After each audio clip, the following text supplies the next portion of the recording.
Hey guys, welcome to Magnolia Grove Homestead. This is Michelle. I'm here in North Carolina in Zone 7B. And every week I like to take you around on a garden tour. Now the past couple weeks I haven't made these videos because I had life happen, my kids were sick, and I just really needed to be focused on what was going on in my home with my babies. But we're back out here in the garden.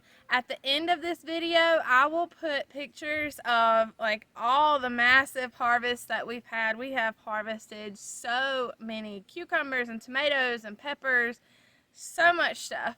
And there are a lot of new things growing out here that maybe you didn't see a couple weeks ago that are going to be pretty exciting to see now. We also have a bird's nest living in the cucumber vine. So a lot of things are changing out here.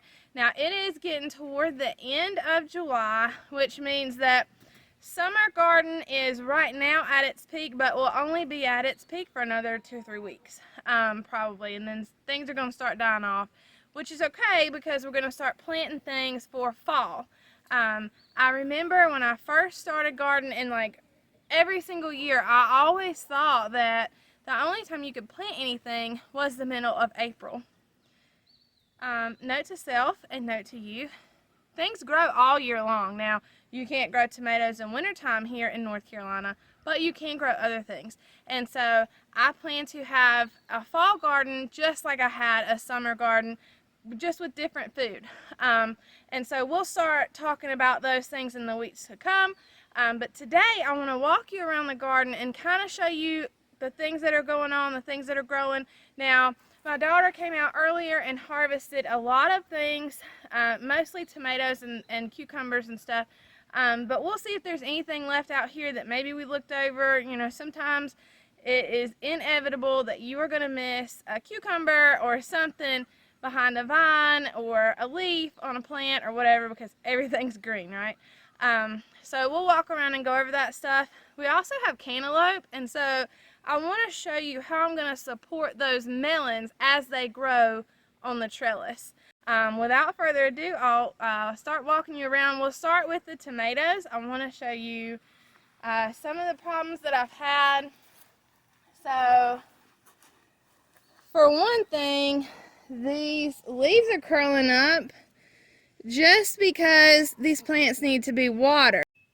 Now, I say they need to be watered, but for a week straight, I didn't put a drop of water on this garden because we had storms every single day, like downpour, flash flood storms. And so it's been about 2 days since I came out and watered. And so now they're stressed and they need a little water, but a little stress is fine for tomatoes. The one thing I need to show you though is down here. You see how this tomato plant was like bitten off? Everything was bitten off, nibbled off. When you find parts of your tomato plant that have just been completely nibbled off at the top, 9 times out of 10 that's from tomato hornworms. They're very hard to see during the day. From what I understand, you can order a black light flashlight and come out at night and just hand pick them. They glow in the dark in a black light flashlight at night.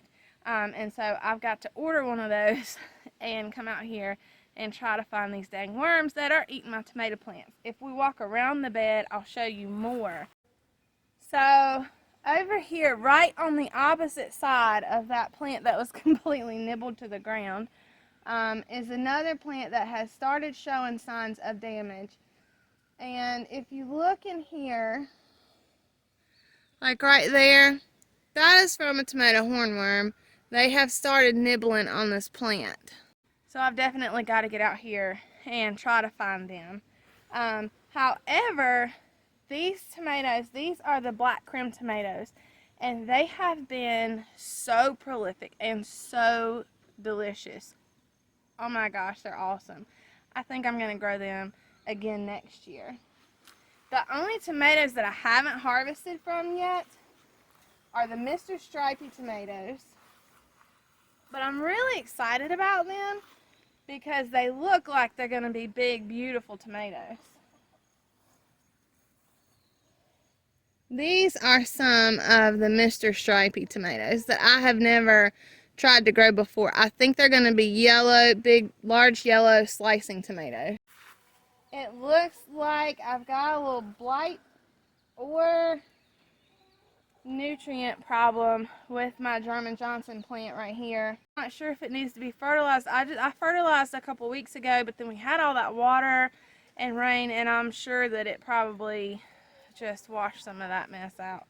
So maybe that's the problem, or maybe it's blight. I'm not real sure, but again, it's been so wet here that it's kind of difficult. Even if I came out and watered, I can't control where the rain falls, so it's kind of difficult to keep the water off the foliage when we're having flash flooding.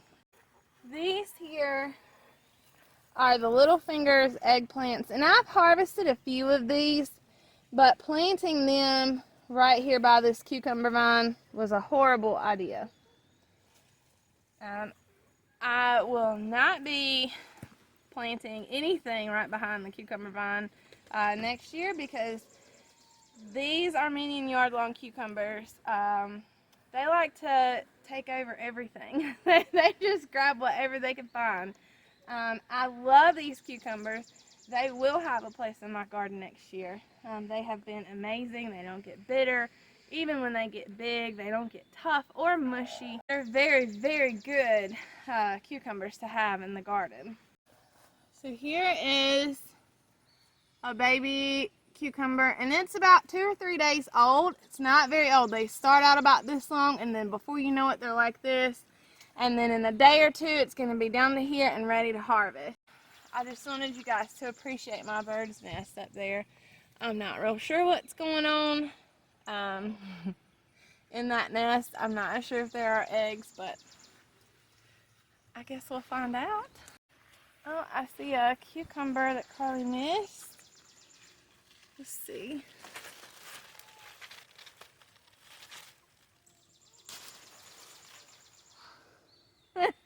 So this is a ready to harvest Armenian yard-long cucumber. They get so big, but like I said, whether they're the size over there, the smaller ones like half this big, or whether they're this big or even like fatter or whatever, they are not ever tough, mushy, or bitter, which is great, and they make a ton of pickles. We got our first lilac bell pepper off the other day, which is pretty exciting. And these peppers have been doing really good. These are all like bell peppers, and these banana peppers, y'all. These banana peppers have been going crazy. I have so many banana peppers, I don't know what to do with them. So if you have an idea of how to use these things, or preserve them, or store them, or whatever your favorite recipe is to use them, please let me know, because I promise I have a gallon-sized bag full in the refrigerator of banana peppers. Every couple days we come out and we have just handfuls and handfuls of banana peppers. And the way that you know that corn is done is that it should have a pretty fat ear. Now this is like homegrown corn, so it's not going to be like the stuff at the store. But then these tassels up here, they will turn brown and start looking like dead or whatever, and that's when you know that corn is ready to harvest. So it still has a while yet before it will be ready. I've grown a little bit of corn before, but it was like tiny little ears that weren't really, they were pretty useless. And so I'm hoping, like, these look pretty good, and I'm hoping that they have enough time left in the warm weather to actually make some ears of corn for us for dinner. Even if it's just one dinner, it's better than what I've had before, so I call that a win. Okay, now we're gonna go to my favorite part of the garden, right now anyway, and that is my cantaloupe. So when I was pregnant with my son, he'll be 6 in February, all I wanted the whole time I was pregnant with him was cantaloupe ice cream, and crunchy tacos. And to this day, that child loves tacos, but he loves cantaloupe even more. Like, he will sit down and eat a whole cantaloupe by himself if I let him. And so I'm really, really excited about growing these. However, they're gonna need some support. And the cheapest, easiest way, this scarf was actually free with some clothes that I just got from a friend who had cleaned out a house. But even if you don't have a free scarf or whatever, you can use pantyhose nettings. You can go to a thrift store. Usually they'll have scarves for like $1 or something like that. And you're just going to cut pieces that are large enough to wrap under and around the cantaloupe and tie on top. That way the cantaloupe will have some support. You don't want to do it tight because you still want it to be able to get nutrients and grow and all of that. But you do want to make sure that it has support and that it's not just going to fall to the ground. So I'm just going to roughly cut a square out of this scarf. Actually not real sure what shape this is going to end up being, but it doesn't have to be pretty, it has to be functional. Actually, the more I look at this scarf, the more I like it, but hey,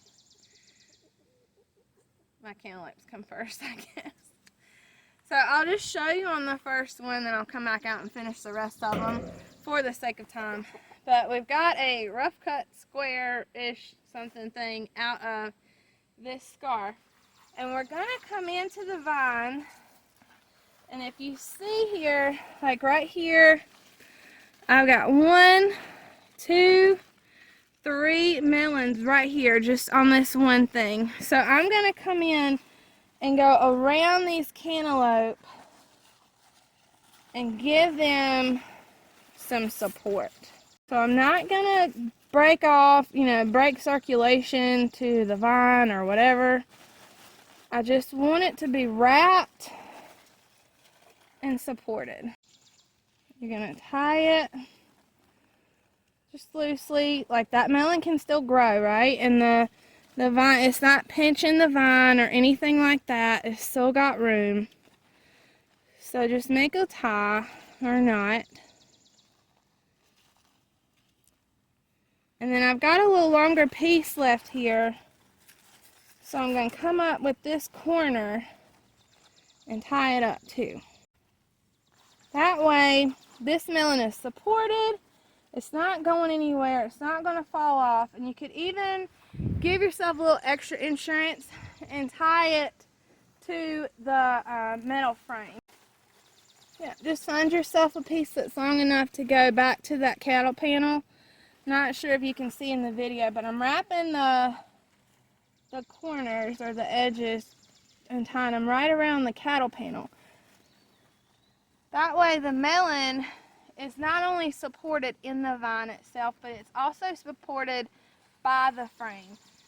Across from the cantaloupe, we have the green beans. And I remember the last few videos that I made, I kept telling y'all, like, I really wish these flowers would turn into green beans. I didn't feel like these things were ever going to make beans. However, in the last couple weeks, we have harvested at least a gallon bag full of green beans. And here's a couple more. Harvesting beans is fun if you like playing like Where's Waldo. So when you harvest green beans, you have to be careful to pay attention and make sure that you're really looking on the vines, behind the leaves, all that, because green beans are another thing that will get way far away from you, which is not the end of the day. If you leave a green bean on the vine, it's just going to dry up, and when this bean dries up, you'll be able to open it up and use the seeds to plant more beans next year. So it's never a total loss, and you can feed the outside shell to the chickens. One thing that I will say as like word to the wise, if you are gonna grow things vertically, I didn't measure this out, I didn't plan this out, we just kind of threw this stuff together because I knew that I needed to grow things up because I am working in a small space. However, if you have time and a way to plan these things out, I would say make sure you can read. I have short girl problems, so when things are ready to be harvested way above my head, they either don't get done, or I have to call somebody else out, or I have to use a stool. I have stood on a stool way more in my garden this year than I've ever stood on a stool in my whole life. I will just tell you that. So that is definitely something to be mindful of when you are planting your garden. Alright, so coming back down this side of the raised bed, there's the cantaloupe vine and the corn, which has a wasp on it, so we're going to hurry up over here. But I wanted to show you this sage. Y'all, this sage, if you remember, if you've been following along, this is the sage that I was going to throw away. It was in a little green pot, and I didn't think it was going to do anything, so I didn't water it for weeks, and I thought it was done for. And then it started sprouting a little bit of sage. They were about this tall, and so I was like, well, I'll put it out here and see what happens. The moral of this story, things just want to grow. And when you give them what they need, they will grow. This sage now has nutrition, constant watering because it's in a garden where I'm always coming to water. It has compost, so it's getting nutrients, it's getting fertilized with the rest of the garden, and so it's doing fantastic. This mystery tomato plant, I've about determined that it's a sun gold because it has the very small golden orange tomatoes that we keep harvesting off of. So I'm pretty sure that one is a sun gold. By the way, I tried several different cherry tomatoes, pear tomatoes.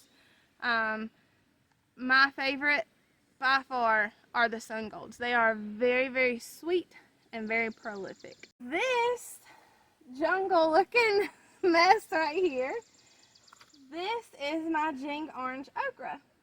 And for the longest time I was harvesting green okra, never Jing orange okra. And I still haven't harvested Jing orange okra, but I will be soon.